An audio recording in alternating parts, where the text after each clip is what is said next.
All right, this is exam 2, part 1. First, I'm going to start by just kind of painting a picture of the problem. So first, we're going to start off by just drawing our cooling tower as a very quick sketch of a 3D cube.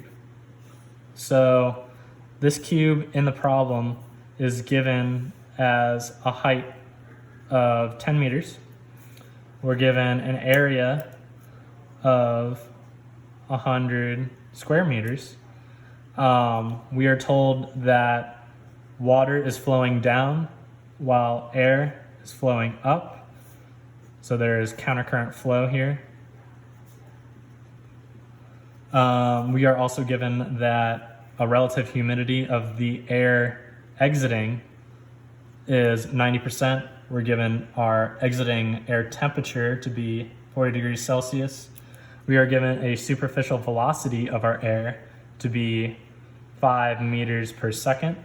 We're given a mass flow rate of water to be 50 kilograms per second.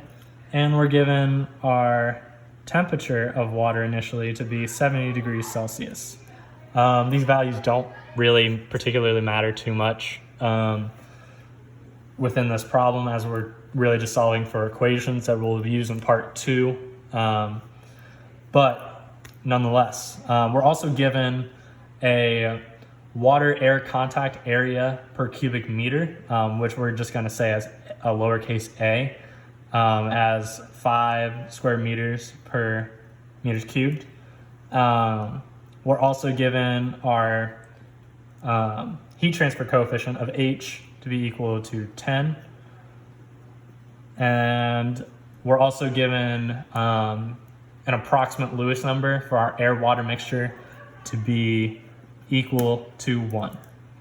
So with all these values, how does this really relate to our problem, and why is our Lewis number even 1? So we'll start there.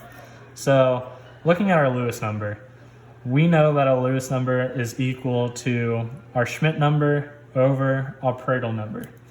So our Schmidt number is going to be equal to our dynamic viscosity over our mass concentration times our diffusivity constant, and then that divided by our Pareto number, which again is going to be our dynamic viscosity times our specific heat capacity, all divided by K. So simplifying these terms, we're going to cancel those out and then leave the rest.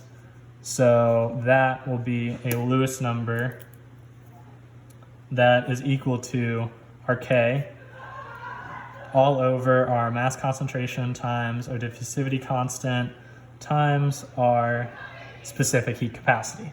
So looking into this Lewis number and the values for an air-water mixture, just looking at air specifically, you can see that a K value would be approximately 0.03. A mass concentration is approximately 1.2. Our diffusivity constant is going to be approximately 3 times 10 to the negative fifth. And our specific heat capacity is going to be approximately 1,000. And this is joules per kilogram, meters squared per second, kilogram per meter cubed, and joules per meter per Kelvin. So with these values, you get a Lewis number that is approximately 0.83. However, when you start involving a water mixture, this Lewis number becomes closer and closer to 1, which is extremely helpful when we look into how it relates into our problem and how we can solve for some of our other parameters. So how does this Lewis number relate into our problem? So what we can first do is we can examine our given equation of a Nusselt number equal to 0.6 times our Reynolds number all to the half times our Pareto number to the 1/3. This overall is going to be our heat transfer equation. That being said, we're also going to look at our mass transfer equation, which is given by our Sherwood number equal to 0.6 Reynolds number to the half times our Schmidt number all to the 1/3. And this, again, is our mass transfer equation. So if you just divide these two, you'll notice, one, we simplified those by just canceling those out. Two, we notice that our Schmidt number divided by our Prandtl number is exactly what we defined our Lewis number as here before. So you'll notice that we'll get our Lewis number to the 1/3 on this side of the equation. But then we'll also get our Sherwood number divided by our Nusselt number, which our Sherwood number can be defined as Kc times d over dAb all over h. Oh, and then our Nusselt number is still h d over k. So from this equation, all we're going to do is we're going to cancel out our d's here and rearrange it a little bit so that it looks a little bit nicer as Kc divided by h times k over dAb equal to our Lewis number all to the 1/3. So recall that our Lewis number is equal to k over rho times dAb times Cp. Because of this, we notice that this is very, very close. We're just missing our rho and our Cp. So what we can do is we can set this equal to our Lewis number times our rho times Cp, and then keep the rest of the equation the same, right? Because of this, we now have another simple number, and just by dividing this over and rearranging our equation just a little bit, we can now set our overall equation to be Kc equals to h over rho times Cp times our Lewis number to the -2/3. So from here, we actually can even simplify this more because our Lewis number is equal to 1 as we solved for earlier and assumed based on the problem. This essentially just cancels out and we're left with Kc is equal to h over rho Cp. This will be helpful for integrating later in our problem. But again, we're not really going to solve for it because it's just going to be integrated later in Python. So moving on to just kind of identifying some variables that we're going to be using and some parameters that we're going to be using later, specifically superficial mass flow rates, which is just a mass flow rate on a per area basis. We'll just kind of define them now just for simplicity's sake later when we're going over our differential equations. So first starting out with a very simple one, our liquid water, which is probably one of the only values we can really solve for right now easily. So our liquid water, which we'll denote as LW, is just going to be equal to our mass flow rate, which was given to us up here as 50 kilograms per second, divided by our overall area, which is 100 meters squared. This is just going to be simply equal to 0.50 kilogram per meter squared per second. Simple enough. So moving on to our air. So we're going to look at our gaseous air. Our gaseous air becomes a little bit more complicated because it's not given to us in any way. And two, we're first even going to just solve for it in terms of as mass flow rate and then convert it back into a superficial velocity or superficial mass flow rate, sorry. So first we'll start out by just doing area times our superficial mass flow rate of air. We'll later isolate this. That can be set equal to our mass concentration times our volumetric flow rate, which can be denoted by Q. So kind of solving this out a little bit more and expanding it out into more terms, our mass concentration is simply going to be our pressure times our molecular weight of air divided by RT. And then our volumetric flow rate is going to be our superficial velocity of air times our area, all still equal to A times GA. With this, we can have our areas cancel, and we can be left with GA equals P MA over RT times our superficial velocity of air.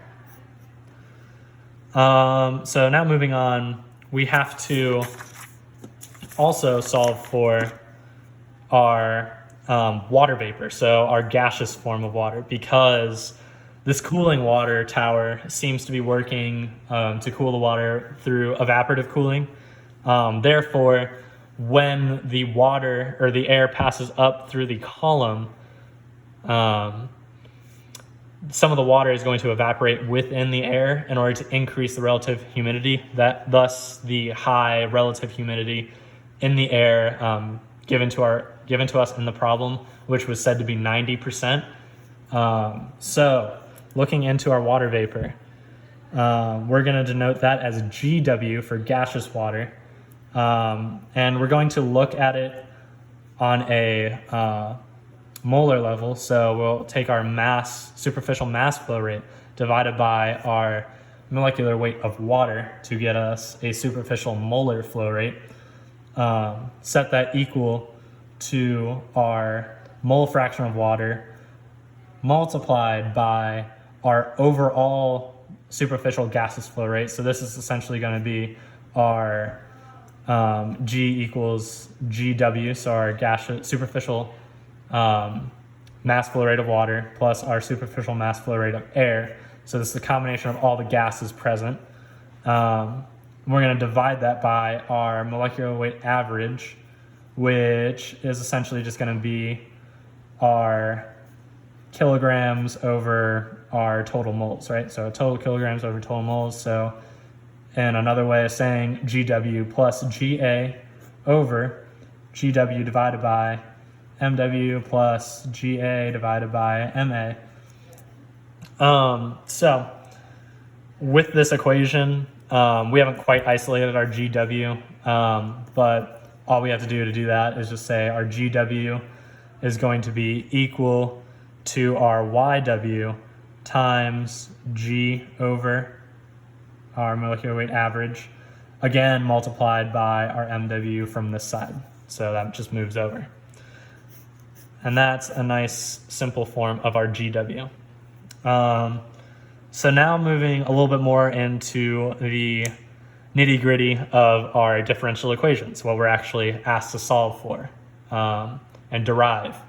So first, let's start out by just examining our differential equation under a controlled volume. And what I mean by that is looking at it in terms of a diagram, a 2D diagram, just to simplify things. So as stated earlier, our water is going to be flowing down. Our air is going to be flowing up. There's little slants here, or slats here, that essentially will allow for a water-air contact area, which again was given to us as lowercase a equals 5 square meters per meter cubed. All within this area of dz. This dz can be anywhere between 0 to 10 meters, as that's our given height. So we have our enthalpy of water that's going to be coming down, and our enthalpy of air or our enthalpy of water also coming out. So that will stay as HA. Oops, sorry, bring the brightness up a little bit. I'm using my computer screen as a light because it's a little dark. But that enthalpy of water will move down through the system, and our enthalpy of air will move up through the system. And because of the way that we're really just tracking the water here, we're only really caring about how we are going to cool the water. We're really just going to follow this water flow downwards, and we're going to set that as our positive z direction. That's important for later. I'll explain it when we get into the equation itself. So let's actually get into the equation itself.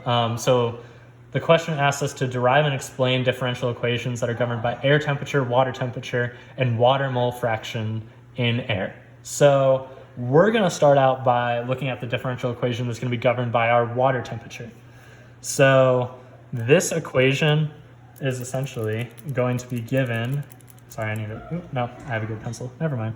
We're going to start by creating a part of the equation on the left side that's going to resemble close to an MC delta T sort of deal that you've seen in several gen chems. So our M here is going to be our mass flow rate, which can be given by our superficial liquid water mass flow rate multiplied by our area. So this is essentially taking the superficiality of it out of it. So it's just going to give us a mass flow rate. So that's our M. Then we're going to take our specific heat capacity of our water, which is just our C. And then we're going to take our delta T, which is our change in our water temperature. So that's just going to give us our overall heat change there. But then we're going to set it equal to what is going to be our volume of the overall cooling water tower. So that's our area times our DZ, so our height. And then we're going to multiply it by our water to air contact area, which is our lowercase a. So essentially what this is going to do is it's going to allow all of our future terms that we're also going to multiply in this quantity here to be set on a per area basis.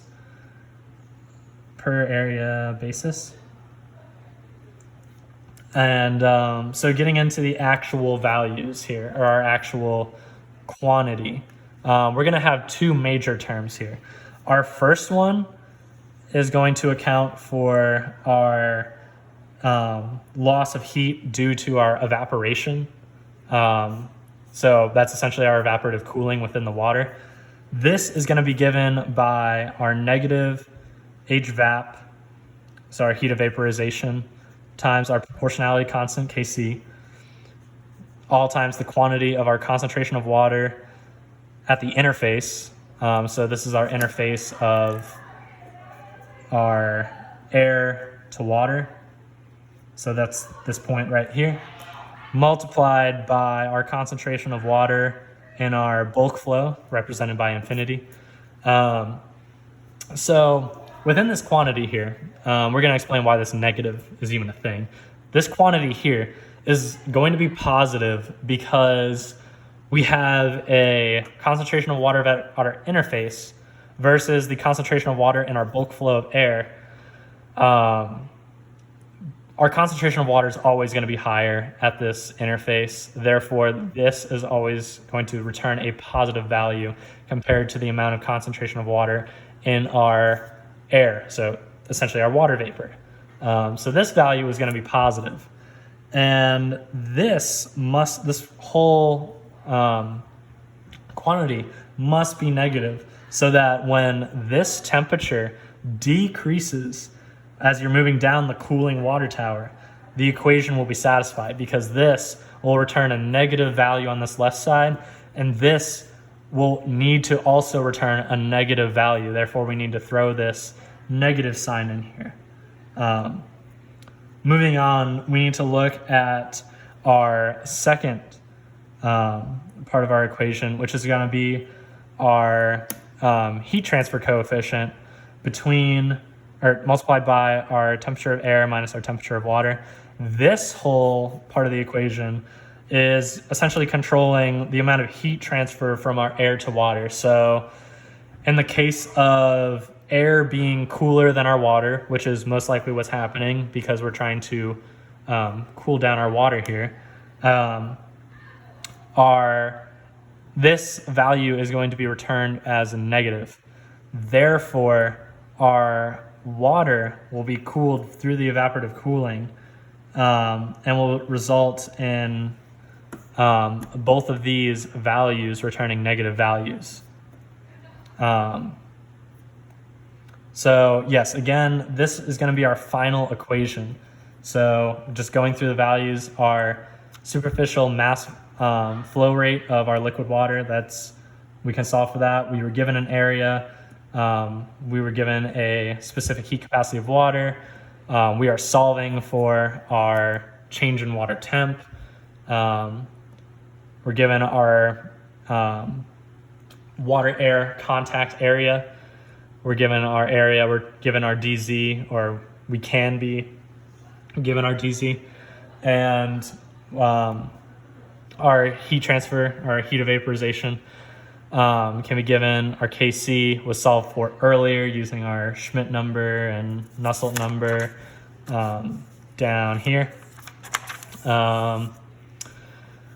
Our concentration of water in our interface and our concentration of water in the bulk flow can be solved for, and our H was given to us. Our T and TW can also be integrated.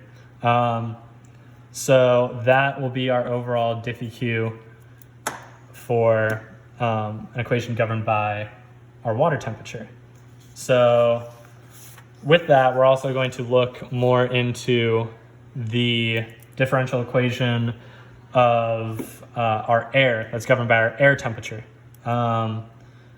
Using this sort of diagram here, we know that our enthalpy of water moving down and our enthalpy of air moving up at any given point within this area, at any cross-sectional area, we know that in a steady state system, which this is assumed to be, our dHW and our dHA is going to be equal to 0 because this difference is going to be constant. Therefore, the derivative will be equal to 0.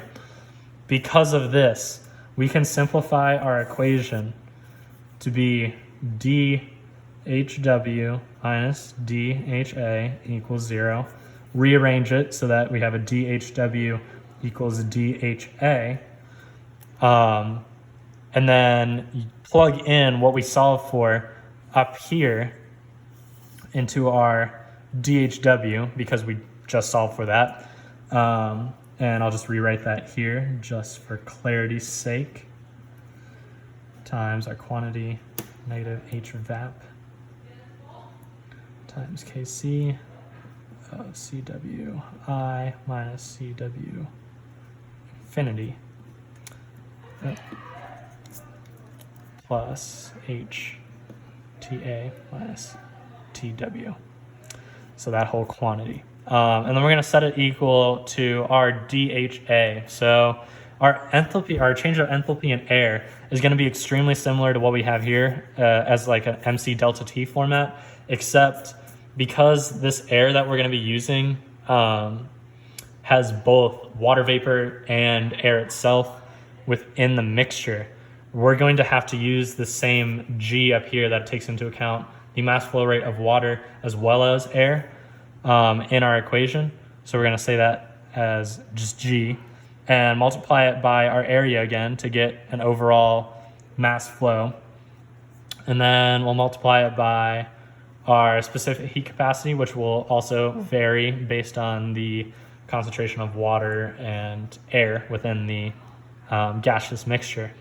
And then we multiply that by the change in temperature of our air. So very similar to what we got earlier. These equations are very, very similar. But overall, these are going to be the differential equations that we're going to use for part 2. So last but not least, we're going to be looking into our differential equation for our water mole fraction within the air. Just looking at the problem, you're going to notice that you're going to have an increase in your water mole fraction as you go up the tower, just simply because some of that water is going to vaporize into the air, therefore increase the relative humidity. So first, we're just going to start by looking at an equation and setting it equal to dy. So this is what we're solving for essentially, is our water mole fraction in the air.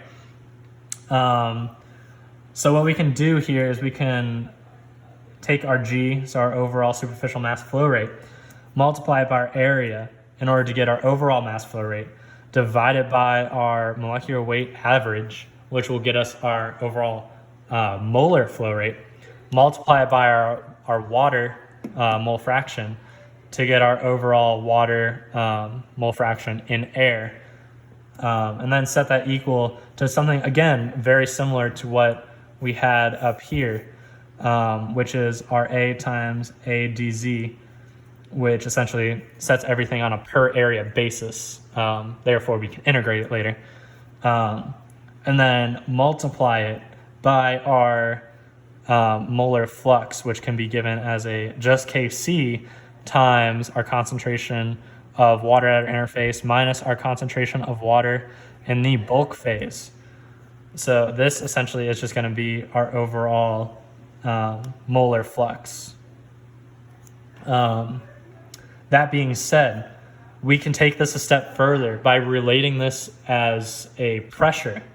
So if you can connect this to pressure, we're going to say that our concentration of water is just going to be P over RT. However, since this is at the interface between air and water, we're going to be looking at when this water is vaporizing into the air. Therefore, we need to look at a pressure or our vaporization pressure at a certain temperature. That being said, we also need to look at our concentration of water in our bulk phase. In our bulk phase, it's just air, so we're looking at a gas, so we can just do P over RT, but we want our concentration of water specifically. So in order to isolate that, we're going to multiply by our mole fraction of water, which is our YW here.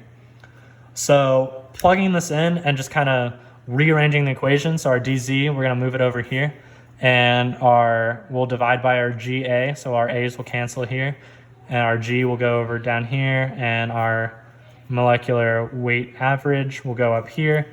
Just to kind of write it out nice and neat, we get dy dz is equal to our A times our molecular weight average divided by our superficial mass flow of the total gaseous mixture of air and water, multiplied by our molar flux, which is Kc, times our P vaporization at T, divided by RT, subtracting by our mole fraction of water times our P over RT.